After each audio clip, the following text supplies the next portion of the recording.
Yesterday, I bought this B850M Gaming X Wi-Fi 6E motherboard from my local Canada Computers.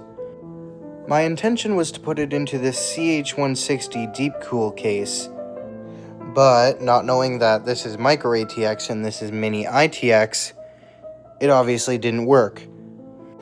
So I went online and I found this Cooler Master Box Q300L micro ATX, and for the low price of $50, I thought, hey, why not give it a try?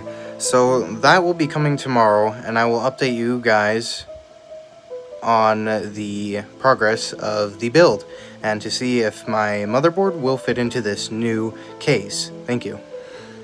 Side note, I bought this off of Marketplace for $60 and brand new. This is usually $100 or more, so I'm going to attempt to recycle this and hopefully the new case works instead of this one.